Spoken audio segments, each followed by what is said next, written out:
ये कहानी शुरू होती है मंगोलिया के डेजर्ट से। ये ईस्ट एशिया का सबसे बड़ा रेगिस्तान है। यहाँ पर एक कंपनी आई होती है जो यहाँ पर तेल निकालना चाहती थी, लेकिन उनकी इंफॉर्मेशन गलत होती है। यहाँ पर कोई तेल नहीं होता और अब ये सब के सब वापस जा रहे हैं। इन सब को वापस ले जाने के लिए यहाँ पर एक प्लेन भेजा गया है जिसके पायलट का नाम फ्रैंक होता है। उसके साथ उसका को पायलट भी होता है। ये दोनों के दोनों यहाँ पर जितना भी सामान है और जितने भी इम्प्लॉयज हैं, इन सब को लेकर यहाँ से बीजिंग जाएंगे।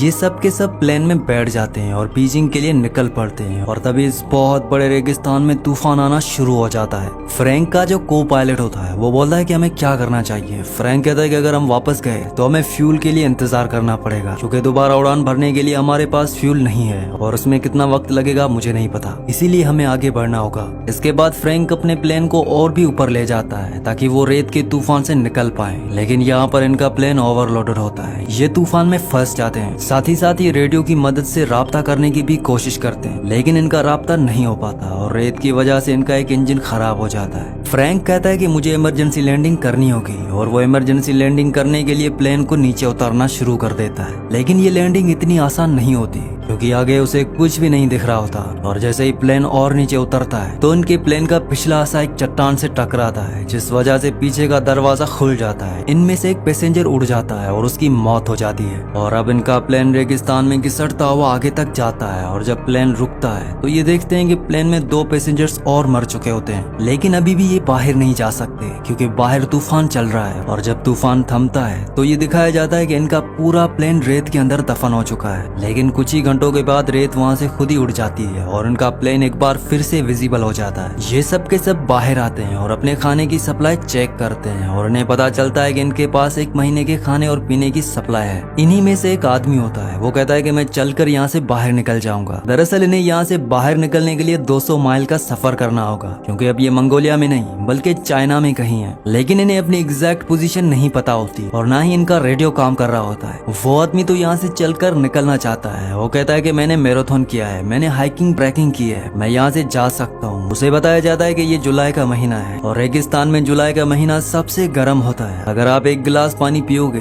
तो कुछ ही मिनटों में तुम्हारे जिस्म में पसीना बनकर 10 गिलास पानी निकल जाएगा। वो कहता है कि मैं सिर्फ रात को सफर करूंगा। उसे बताया जाता है कि लेकिन तुम्हें रास्ता पता नहीं चलेगा, क्योंकि यहाँ पर जो पहाड़ियाँ हैं वो मैग्नेटिक है और तुम्हारा कंपास कभी भी काम नहीं करेगा, इसीलिए तुम गोल गोल घूमकर बार बार एक ही जगह पर आ जाओगे। इसके बाद उसको समझ आ जाता है कि वो यहाँ से इस वक्त अकेला नहीं निकल सकता। अब उसी रात को जब ये सब के सब प्लेन के अंदर सो रहे होते हैं तो बाहर तूफान चल रहा होता है और तभी इनमें से एक आदमी जिसका नाम डेविस होता है वो बाहर टॉयलेट करने के लिए जाता है और जब वो वापस आ रहा होता है तो उसका पैर पत्थर से टकराता है, जिसकी वजह से वो रेत से लुढ़कता हुआ नीचे की ओर चला जाता है। तूफान में उसे चारों तरफ कुछ भी नजर नहीं आता और ये रास्ता भटक जाता है। हालांकि वो मदद के लिए चिल्लाता भी है, लेकिन कोई भी उसकी आवाज नहीं सुन पाता। सुबह जब सब उठते हैं तो वो देखते हैं कि उनका एक साथी डेविस गायब है। वो उसे चारों तरफ ढूंढने की कोशिश करते हैं, लेकिन उसका कुछ भी पता नहीं चलता क्योंकि वो रेत में दफन हो चुका होता है। पर इस बात से सब के सब परेशान होते हैं। इसीलिए इनमें जो लेडी होती है वो पायलट फ्रैंक के पास जाती है। वो फ्रैंक से पूछती है कि कोई हमें यहाँ पर बचाने के लिए आएगा, इसके कितने % चांसेस हैं। फ्रैंक कहता है कि सिर्फ 5%, लेकिन हम यहाँ से निकल नहीं सकते क्योंकि हम रेगिस्तान के बीचों बीच में हैं। हमारे पास खाना और पानी बहुत कम है और इतने कम खाने और पानी के साथ अगर हमने चलना शुरू किया तो ये सब का सब 2 दिनों में ही खत्म हो जाएगा और हम में से कोई भी नहीं बच पाएगा। हालांकि इस बात के चांसेस बहुत कम है कि कोई हमें यहाँ पर ढूंढने के लिए आएगा, लेकिन मैं ऑप्टिमिस्ट हूँ, इसीलिए मैं यहाँ पर इंतजार करना प्रेफर करूंगा। वहीं बाहर जो लोग होते हैं धीरे धीरे उनकी उम्मीदें भी टूटना शुरू हो जाती हैं कि कोई उन्हें यहाँ पर लेने के लिए नहीं आएगा। इसीलिए इनमें से 2 लोग यहाँ से जाने का फैसला करते हैं और साथ ही अपने साथ कुछ पानी भी ले जा रहे होते हैं। तभी फ्रैंक कहता है कि यहाँ से पानी कोई नहीं ले जाएगा और पानी की वजह से इनके बीच में हाथापाई हो जाती है, जिस वजह से पानी गिर जाता है। यहाँ पर एक आदमी होता है जिसका नाम एलिट होता है। वो उनके पास आता है। वो कहता है कि मेरे पास एक आइडिया है जिससे हम सबकी जान बच सकती है। मैं कई दिनों से इस प्लेन को ऑब्जर्व कर रहा हूँ और हम इस प्लेन को रिबूट करके एक दूसरा प्लेन बना सकते हैं। फ्रैंक उसे पूछता है कि तुम प्लेन के बारे में क्या जानते हो। एलिट कहता है कि मैं प्लेन डिजाइन किया करता था। दरअसल एलिट के बारे में कोई भी ज्यादा नहीं जानता था क्योंकि वो उस कंपनी के साथ काम नहीं करता था जो मंगोलिया में तेल निकाल रही थी। वो एक दिन वहाँ पर आए, उसके बाद से पिछले 2 सालों से उन्हीं के साथ था। यहाँ पर एलिट के बारे में जानने के बाद सब शॉक होते हैं, लेकिन साथ ही साथ अब उनके अंदर एक उम्मीद भी है और वो सब तैयार हो जाते हैं कि वो इस प्लेन को रिबिल्ड करेंगे। लेकिन फ्रैंक उनकी बातों से एग्री नहीं होता। वो कहता है कि ऐसा नहीं हो सकता वो उसके लिए साफ साफ मना कर देता है और अगली सुबह इनमें से एक, जिसका नाम जेम्स होता है, वो यहाँ से निकल जाता है। तब यहाँ पर जो लेडी होती है वो उसे ढूंढने के लिए जा रही होती है। फ्रैंक उसे रोकता है, वो कहता है कि मैं जाऊंगा, और फ्रैंक उसे ढूंढने के लिए निकल पड़ता है। वो उस पहाड़ी तक पहुंच जाता है जहाँ पर इनके प्लेन का एक पिछला हिस्सा टकराया था, और प्लेन से जो आदमी गिर गया था उस आदमी की लाश अभी भी वहाँ पर होती है, पर उसके जिस्म पर उसके कपड़े नहीं होते। वहाँ पर कुछ गोलियों के कवर भी होते हैं। ये देखकर फ्रैंक पूरी तरह से हैरान हो जाता है, और तभी वहाँ पर जेम्स आता है। जेम्स कहता है कि हमसे पहले यहाँ पर कोई आ चुका है, मैं यहाँ पर अपनी घड़ी लेने के लिए आया था जो इस आदमी से पोकर में हार गया था, पर अब इसके हाथ में वो घड़ी नहीं है। इसीलिए ये समझ जाते हैं कि यहाँ पर रेगिस्तान के स्मगलर्स आए थे जो उनके साथी के हाथ से घड़ी ले गए। साथ ही साथ यहाँ पर गोलियों के कवर्स भी होते हैं, क्योंकि उन लुटेरों ने इनके साथी के जिस्म पर अपनी गोलियां चलाकर निशानेबाजी की प्रैक्टिस की होती है। फ्रैंक जेम्स से वापस चलने के लिए कहता है, लेकिन जेम्स मना कर देता है। वो कहता है कि तुम दोबारा प्लान क्यों नहीं बनाना चाहते।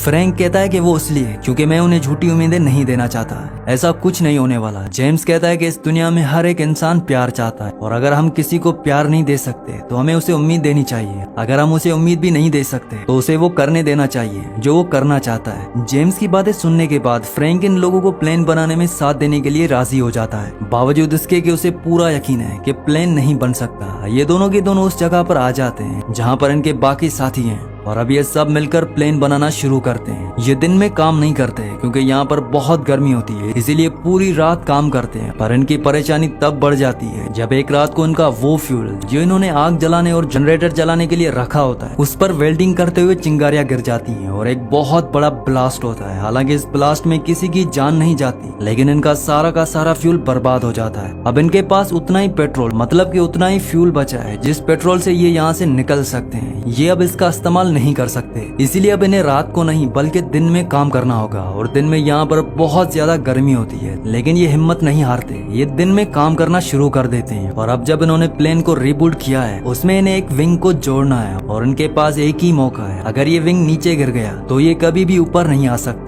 क्योंकि इनके पास इतने भारी सामान को उठाने के लिए कोई भी क्रेन नहीं है। और अभी उसे धीरे धीरे ऊपर से छोड़ना शुरू करते हैं, लेकिन तभी वो जंजीर टूट जाती है जिसे इन्होंने उस विंग को होल्ड किया होता है। वो विंग बहुत तेजी के साथ नीचे की तरफ घिसटता हुआ जाता है और वो सीधा प्लेन से टकराता है। इस बात से सब हैरान हो जाते हैं। प्लेन के अंदर पहले से इनका एक साथी होता है जिसे उस विंग को एक बोर्ड से जोड़ना होता है, और तभी वो बाहर आता है। वो कहता है कि मैंने कर दिया। दरअसल जंजीर टूटने के बाद विंग जब फिसलकर प्लेन की तरफ गया था तो एग्जैक्ट उसी पोजीशन पर गया था जहां पर उसे जाना था, और इस विंग को जोड़ने के बाद इनके प्लेन का पूरा ढांचा तैयार हो चुका है। और सबको अब उम्मीद है कि ये यहाँ से फ्लाई करके निकल जाएंगे, इसीलिए ये नाचना और एंजॉय करना शुरू कर देते हैं। साथ ही साथ ये रेत भी हटा रहे होते हैं ताकि एक ट्रैक तैयार कर सकें और यहाँ से उड़ सकें। लेकिन ये सब इतना आसान नहीं है। एक दिन यहाँ पर इलेक्ट्रिक तूफान आ जाता है जिसमें बहुत सारी बिजलियां गिरना शुरू हो जाती हैं, और इनके जो प्लेन का विंग है उसके अंदर पेट्रोल है, इसीलिए वो सब वहाँ से भागकर दूर हो जाते हैं। लेकिन एलिट वहाँ से नहीं जाता क्योंकि वो किसी भी कीमत पर इस प्लेन को नहीं खोना चाहता। और जब उसके ऊपर बिजली गिरने वाली होती है तभी फ्रैंक उसे पकड़कर वहाँ से कूद जाता है, जिस वजह से उसकी जान बच जाती है, क्योंकि अगर एलिट को कुछ हो गया तो इनमें से कोई भी नहीं है जो प्लेन को पूरा कर सके।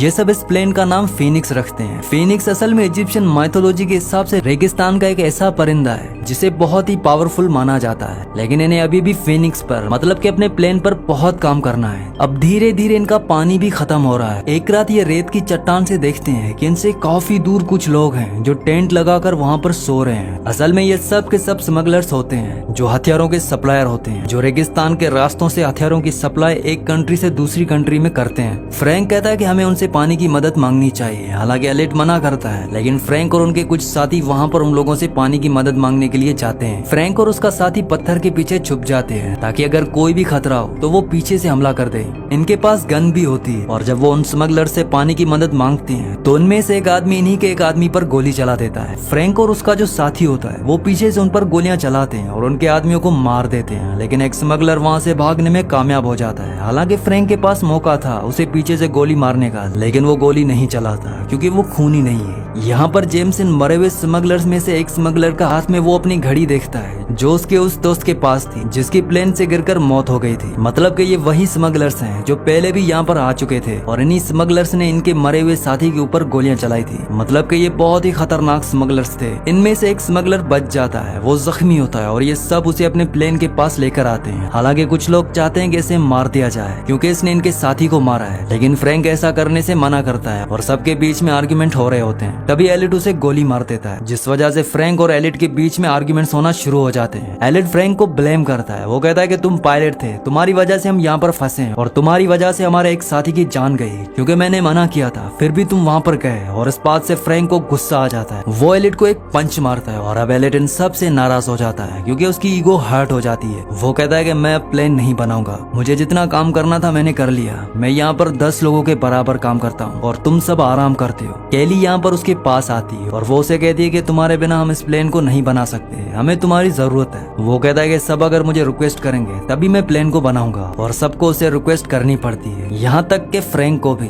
फ्रैंक कहता है कि तुम यहाँ के बॉस हो, प्लीज इस काम को खत्म करो। इसके बाद एलिट मान जाता है। एक बार फिर से ये सब के सब प्लेन के काम को खत्म करने में जुड़ जाते हैं। एक दिन ये दूरबीन से देखते हैं कि जो स्मगलर यहाँ से भाग गया था वो अब अपने साथियों के साथ यहाँ पर पहुंच चुका है, पर वो लोग आगे नहीं बढ़ते क्योंकि वो जानते हैं कि इनके पास हथियार हैं। दरअसल स्मगलर्स के जो हथियार थे अब वो उन्हीं के पास हैं, लेकिन इन स्मगलर्स को ये पता है कि इनके पीने का पानी और खाना बहुत जल्दी खत्म हो जाएगा और जब ये पूरी तरह से कमजोर हो जाएंगे तभी वो उन पर हमला करेंगे। वहीं अब ये और भी ज्यादा जोरों शोरों से अपना काम करना शुरू कर देते हैं और इनका काम खत्म हो जाता है। और तभी फ्रैंक को एक मैगजीन मिलती है, इसमें कई सारे प्लेन्स के मॉडल होते हैं और इन्हीं मॉडल्स को देखकर एलिट ने इस प्लेन का मॉडल बनाया होता है। और यहाँ पर यह सबको पता चलता है कि एलिट जो प्लेन्स बनाता था दरअसल वो बच्चों के प्लेन्स थे, वो छोटे छोटे मॉडल्स बनाया करता था। हालांकि वो उड़ने वाले होते थे, लेकिन आज तक कभी भी उसने एक बड़ा प्लेन नहीं बनाया। इस बात से सबको गुस्सा आ जाता है, खास तौर पर अयान को। वो एलिट के सर पर गन तान देता है। वो कहता है कि इतने हफ्तों से तुम हमें बेवकूफ बना रहे हो,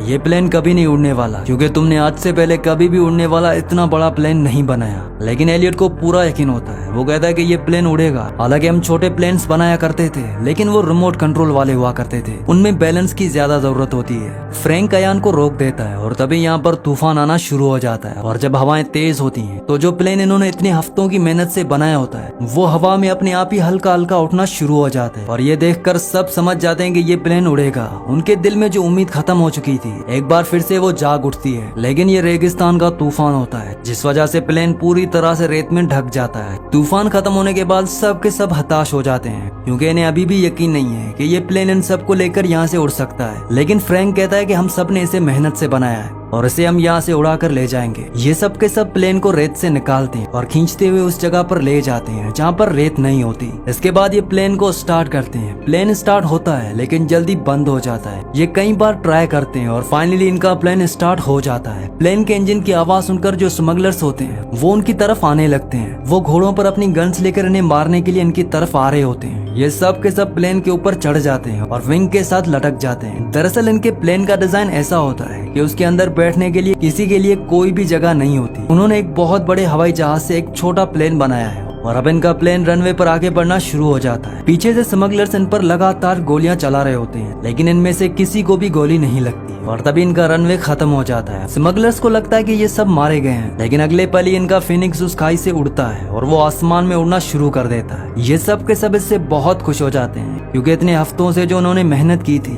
वो मेहनत इनकी कामयाब हो चुकी है। और इस तरह से ये सब मौत के मुंह से, खतरनाक रेगिस्तान से जहाँ से निकलना नामुमकिन है, वहाँ से निकल जाती है। और लास्ट में हमें इन सब की फोटोज दिखाई जाती है। ये सब के सब अपनी फैमिली के साथ अपने काम में खुश हैं। फ्रैंक और उसका को पायलट अपनी खुद की एयरलाइंस खोल लेते हैं जिसका नाम वो फिनिक्स रखते हैं। और एलिट की फोटो एक मैगजीन में छपती है जिसमें क्वेश्चन मार्क के साथ लिखा होता है नासा की नई उम्मीद, मतलब कि वो अब नासा के लिए काम करता है। इसी के साथ इस मूवी का एंड हो जाता है। अगली कहानी आप किस मूवी पर सुनना चाहते हैं मुझे नीचे कमेंट्स में जरूर बताना। और अगर ये वीडियो आपको पसंद आई हो तो इस वीडियो को लाइक कर देना और मजीद ऐसी वीडियोस देखना चाहते हो तो इस चैनल को सब्सक्राइब लाजमी से कर दें।